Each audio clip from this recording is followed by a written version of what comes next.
Hello, you're watching Good News Reflections. Here at the Lakes Church, we are reading a chapter a day from the New Testament. My name is Bruce Bushweiler. Today is September 5th, and we're reading and reflecting on Luke chapter 20.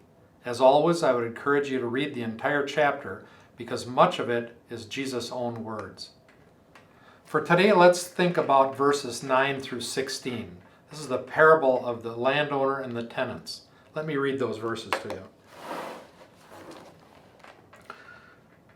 He went on to tell people this parable. A man planted a vineyard, rented it to some farmers, and went away for a long time. At harvest time, he sent a servant to the tenants so that they would give him some of the fruit from the vineyard. But the tenants beat him and sent him away empty-handed. He sent another servant, but that one also they beat and treated shamefully and sent away empty-handed. He sent still a third, and they wounded him and threw him out. When the owner of the vineyard said, "What shall I do? I will send my son whom I love. Perhaps they will respect him." But when the tenants saw him, they talked the matter over. "This is the heir," they said. "Let's kill him and the inheritance will be ours." So they threw him out of the vineyard and killed him. What then will the owner of the vineyard do to them? He will come and kill those tenants and give the vineyard to others. When the people heard this, they said, "May this never be." It was common in those days for wealthy landowners to plant crops, in this case grapes, and lease it to tenants to care for in return for a portion of the crop each year. That practice has endured throughout the ages. Even today, landowners lease their land for crop production in return for a portion of the profit. In the Old Testament, God described Israel as the vineyard. In this parable, the tenants, or vine dressers, are the Jewish religious leaders.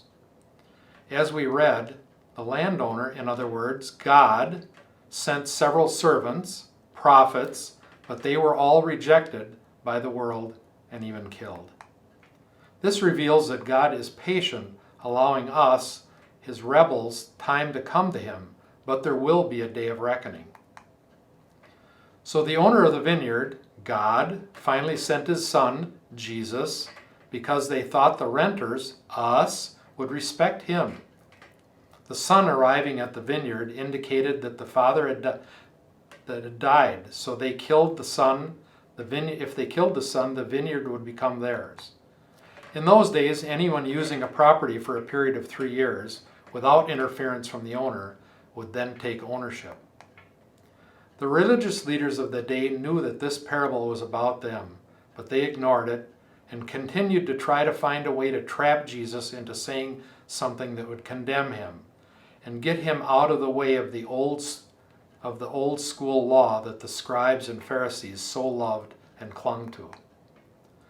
Are we like scribes and Pharisees of that day? Do we cling to the past? Try to go back the way it used to be, the most comfortable and familiar way for us? I recently heard a preacher talking about leadership and forging ahead. He said we don't need leadership to go backwards. We can just simply go backwards. That's the easiest thing to do. We do, however, need leadership to move forward.